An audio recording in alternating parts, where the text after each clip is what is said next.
Au Kenya, la police anti-émeute a dispersé ce lundi de nouvelles manifestations de l'opposition. Les manifestants réclament la dissolution de la commission électorale qu'elle juge partisane.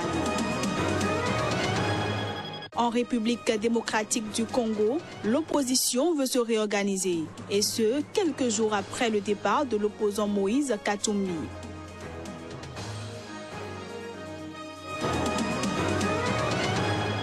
Et puis, à travers le projet La Flamme de la Paix, la Jeune Chambre internationale a récompensé les médias béninois. C'était ce week-end.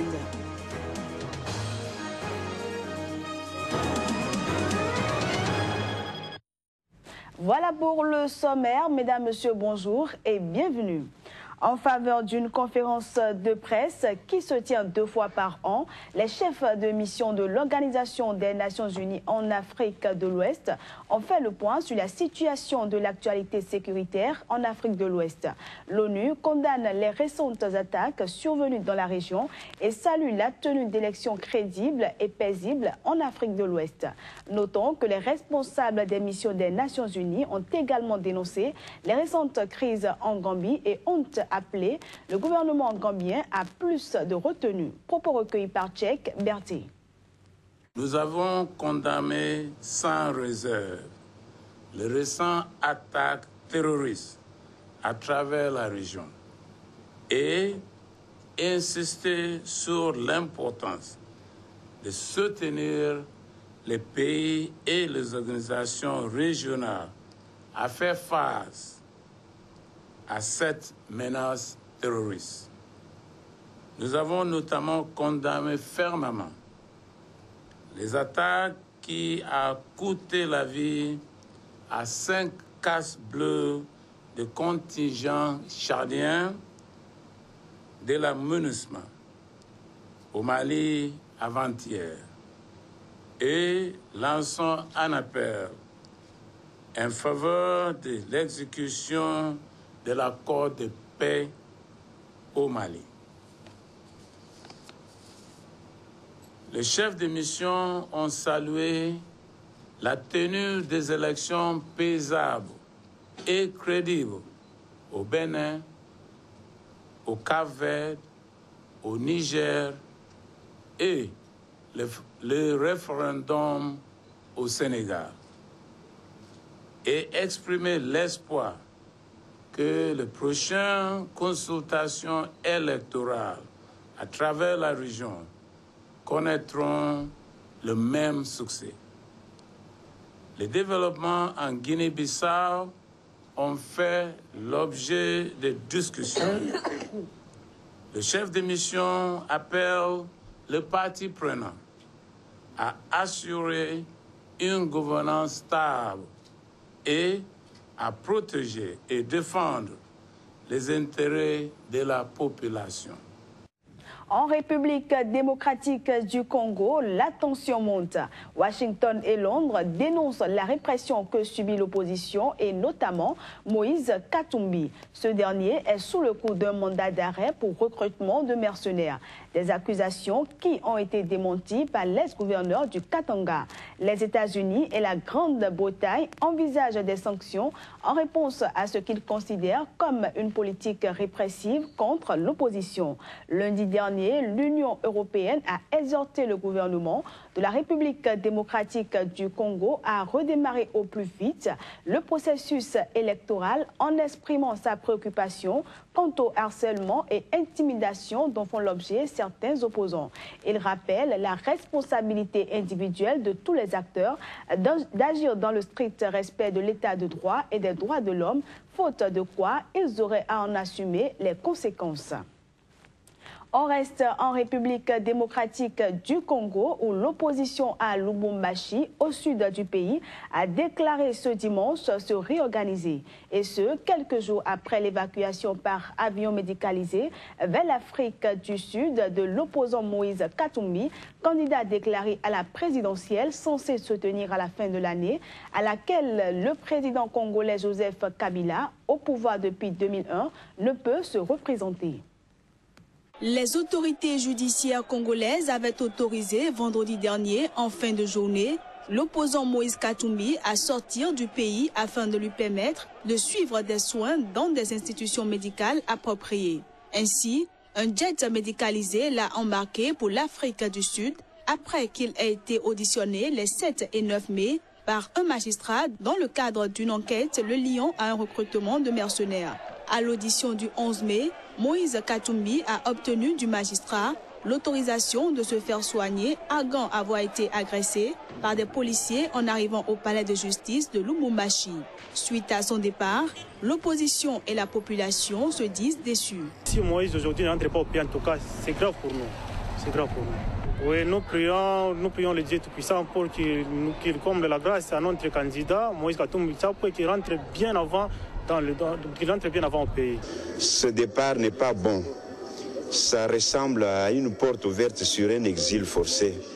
Apparemment, c'est un piège que ces gens ont tendu à Moïse. La Vox Populi va s'exprimer. Mais le peuple est là. Le peuple, c'est plus que Kabila. Le peuple est au-dessus de Kabila. C'est le peuple qui a donné le pouvoir à Kabila. Il est à même de le lui arracher aujourd'hui, malgré les chars, tout ce qu'on voit ici. Le peuple est là. Le dernier mot reviendra toujours au peuple. Notons que les autorités de la province du Haut-Katanga ont quasiment refusé d'autoriser toutes les manifestations de l'opposition depuis le début de l'année. D'une actualité à une autre, la police ougandaise a accusé ce lundi l'armée congolaise d'avoir tué 4 de ses agents sur le lac Albert, qui marque une partie de la frontière entre les deux pays. 4 de nos officiers de police ont été pris pour cible et tués par l'armée de la République démocratique du Congo samedi soir, alors qu'ils répondaient à un appel concernant des activités de pêche illégale sur la partie ougandaise du lac Albert, a déclaré le commandant de la police locale, Denis Namuhoza. Les troupes congolaises ont confisqué notre bateau et les pistolets et ont emmené les corps à Béni dans le nord-est de la RDC, a-t-il ajouté. Les tensions entre forces de sécurité congolaises et ougandaises ont augmenté ces dernières années sur et autour du lac Albert, les deux pays arrêtant régulièrement des soldats et policiers de l'autre nation qu'ils relâchent ensuite généralement. D'une actualité à une autre, la police anti-émeute kenyane a dispersé ce lundi au canon à eau et au gaz lacrymogène de nouvelles manifestations de l'opposition. Celle-ci réclame une fois encore la dissolution de la commission électorale qu'elle juge partisane. Ces contestations interviennent à un peu plus d'un an de l'élection présidentielle prévue pour août 2017. Les détails. Des manifestations prévues par l'opposition dans le centre de Nairobi, où se situe le siège de la commission électorale, ont été interdites par la police qui a déployé des forces anti-émeutes autour des bâtiments de l'institution. Après les violents affrontements de la semaine passée dans la capitale, la police n'a pas tergiversé. Elle a rapidement tiré des gaz lacrymogènes et usé du canon à eau pour disperser les rassemblements. Dans le bidonville de Kibera à Nairobi, la police a également tiré des gaz lacrymogènes pour disperser des dizaines de manifestants bloquant une route à l'aide de pneus enflammés et qui avaient riposté par des jets de pierre. Les médias locaux ont rapporté qu'au moins une personne avait été tuée à Kisumu, une ville de l'ouest du pays. La coalition de l'opposition, conduite par Raila Ondiga, a, elle, assuré, sans donner de chiffres, que plusieurs de ses partisans avaient été tués en divers endroits du pays. Plusieurs manifestations contre la commission électorale ont été organisées depuis le 25 avril dernier. La coalition d'opposition et plusieurs organisations de la société civile réclament la dissolution de cette même institution qui avait organisé la présidentielle de 2013, remportée par Uhuru Kenyatta et contestée par Raila Ondiga. L'opposition estime que la commission électorale est favorable au camp présidentiel et n'est pas en mesure de garantir l'équité de la prochaine présidentielle prévue le 8 août 2017. Allons à présent au Bénin où la JCI entendait. La Jeune Chambre internationale a récompensé ce week-end les médias qui ont œuvré pour la paix pendant la période électorale. Et ce, à travers son projet dénommé La Flamme de la Paix. Plus de précisions à travers ce reportage. Célébrer la victoire de la paix au Bénin et offrir la possibilité aux populations de conforter davantage cette culture de paix qui les différencie de toutes les autres nations. Tel est l'objectif poursuivi par la Jeune Chambre internationale du Bénin en initiant le projet Flamme de la paix. À travers ce projet, la JCI entend primer les organes de presse qui ont œuvré pour la paix tout au long de la période électorale. Ainsi, parmi les médias présélectionnés, seulement 3 ont été primés. Il s'agit des prix presse écrite, radio et télévision, respectivement remportés par l'événement précis, la radio nationale ORTB et la télévision Canal 3. Au cours de cette même soirée, le prix du meilleur candidat de la paix a été décerné au président de la République, Patrice Talon. Je voudrais très sincèrement, au nom du chef de l'État, vous remercier pour le rôle que la JCI a eu dans la pacification des élections de 2016. Je voudrais également rendre un hommage mérité à toutes les institutions, la Sénat, la Cour constitutionnelle, mais aussi et surtout à l'ensemble des candidats et à tout le peuple béninois. Je voudrais ensuite vous remercier pour les distinctions que vous m'avez remises ce soir et que je dois transmettre au chef de l'État.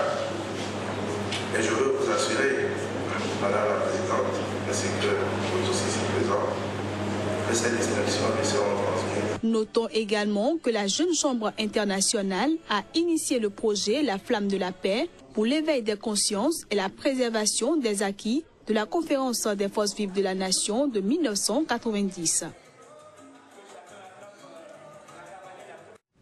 Pour finir, au Brésil, à peine installé, le gouvernement intérimaire a été fortement ébranlé ce lundi par la mise en cause de ministres accusés d'avoir œuvré à la destitution de la présidente Dilma Rousseff dans l'objectif de stopper l'enquête sur le scandale de corruption Petrobras.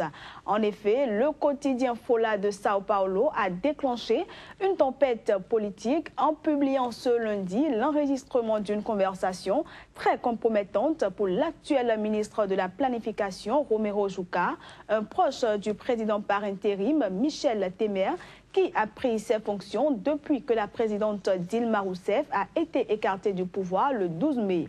Dans cette conversation datant du mois de mars, Romero Jucá évoque la nécessité d'un pacte pour écarter la présidente de gauche Dilma Rousseff du pouvoir et par la même occasion mettre fin à l'enquête sur le scandale de corruption Petrobras dans lequel il est lui-même visé.